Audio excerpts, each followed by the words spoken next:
जरा सोचिए, एक ऐसा वक्त था जब भारत, मतलब आज का जो भारत है, वो छोटे छोटे राज्यों में, किंगडम्स में बटा हुआ था। और फिर एक ऐसा साम्राज्य खड़ा हुआ जिसने पहली बार लगभग पूरे के पूरे सबकॉन्टिनेंट को एक झंडे के नीचे ला दिया। जी हाँ, आज हम बात करने वाले हैं भारत के पहले महान साम्राज्य मौर्य साम्राज्य की। तो ये जो सवाल है ना कि भारत को पहली बार एक किसने किया, इसका जवाब इसी साम्राज्य में छिपा है। जरा इस मैप को देखिए। ये है मौर्य साम्राज्य अपने पीक पर, मतलब जब वो अपनी बुलंदी पर था। देखिए कहाँ से कहाँ तक फैला है, अफगानिस्तान से लेकर बंगाल तक, सोचिए। पर सबसे बड़ा सवाल तो ये है कि इतना बड़ा, इतना विशाल साम्राज्य आखिर बना कैसे। तो चलिए समझते हैं भारत के पहले साम्राज्य यानी मौर्यों का उदय। इस सवाल का जवाब हमें मिलेगा चौथी सदी ईसा पूर्व के भारत में। एक ऐसा भारत जो, जैसा मैंने कहा, कई छोटे छोटे राज्यों में बटा हुआ था। देखिए, उस वक्त मगध पर राज था नंद वंश का और राजा थे धनानंद।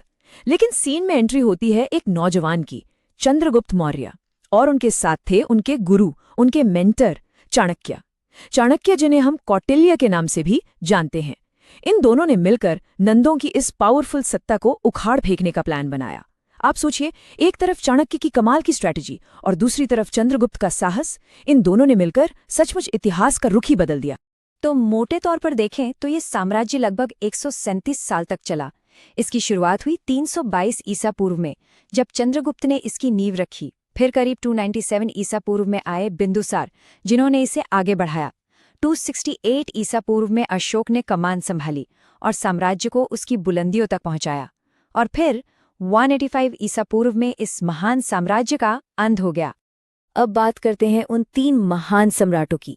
देखिए, कोई भी इतना बड़ा एम्पायर सिर्फ एक इंसान नहीं बना सकता। तो चलिए मिलते हैं उन 3 महान शासकों से जिन्होंने मौर्य साम्राज्य की नींव रखी और इसे आसमान तक पहुंचाया। तो सबसे पहले आते हैं संस्थापक चंद्रगुप्त मौर्य, जिन्होंने पूरे उत्तर भारत को एक किया। फिर उनके बेटे बिंदुसार, जिन्हें एक बहुत ही जबरदस्त नाम मिला था, अमित्र घात, मतलब दुश्मनों का नाश करने वाला। और उन्होंने साम्राज्य को दक्षिण में मैसूर तक फैला दिया। और फिर आए अशोक महान। इनके समय में मौर्य साम्राज्य अपने सबसे बड़े, सबसे विशाल रूप में था। और अब आते हैं अशोक पर, जिनकी कहानी इस साम्राज्य की ही नहीं बल्कि शायद पूरे भारतीय इतिहास की सबसे बड़ी कहानियों में से एक है। ये एक कहानी है युद्ध से बुद्ध तक की। ये वो मोड़ है जहां से सब कुछ बदल गया, युद्ध के मैदान से शांति के रास्ते की ओर। तो सम्राट बनने के बाद अशोक ने सिर्फ एक ही बड़ा युद्ध लड़ा, सिर्फ एक। साल था 261 ईसा पूर्व, और वो युद्ध था कलिंग का युद्ध। एक ऐसा युद्ध जो बहुत ही ज्यादा विनाशकारी साबित हुआ। इस युद्ध में जो हुआ वो सोच से भी परे था।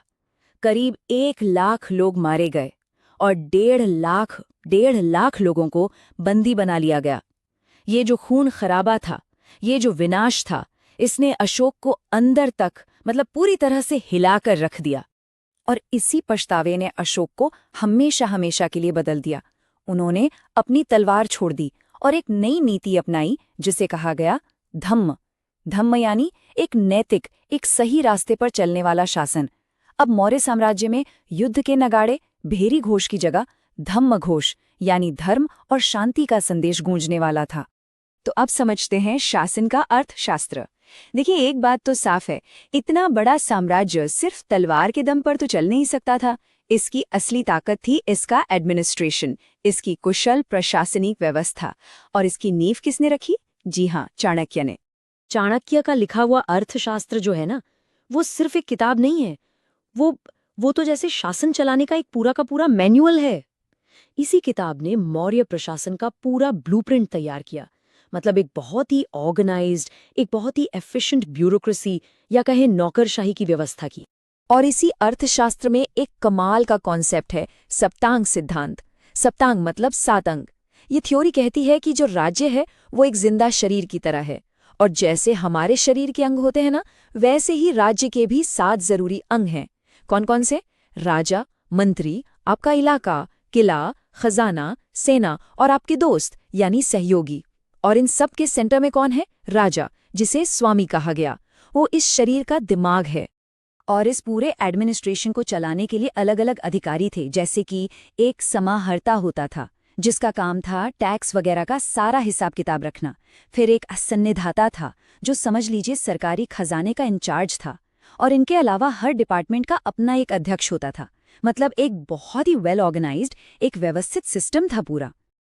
अब जरा बात करते हैं कला और विरासत की, क्योंकि मौर्य शासकों ने सिर्फ एक बड़ा एम्पायर ही नहीं बनाया, उन्होंने पत्थर पर ऐसी छाप छोड़ी है, ऐसी कहानियां गढ़ी हैं जो आज भी हमें हैरान कर देती हैं।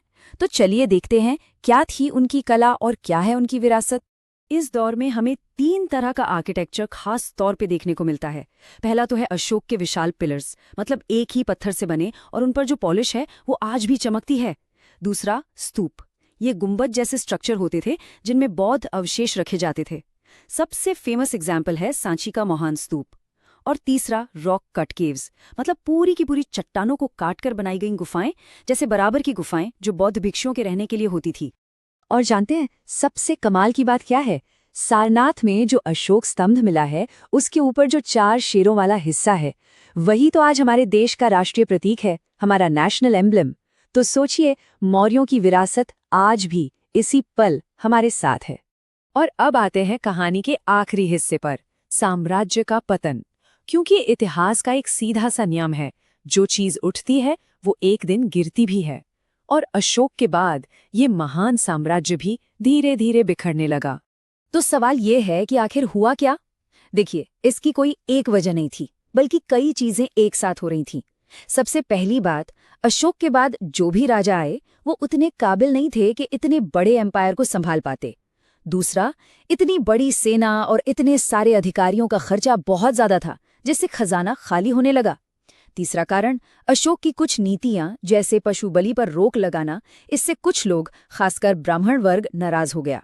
और चौथा, जब सेंटर कमजोर हुआ तो दूर दराज के इलाकों में विद्रोह होने लगे। और फिर 185 ईसा पूर्व में वो दिन आया जब आखिरी मौर्य सम्राट बृहद्रथ की हत्या कर दी गई। और जानते हैं किसने की?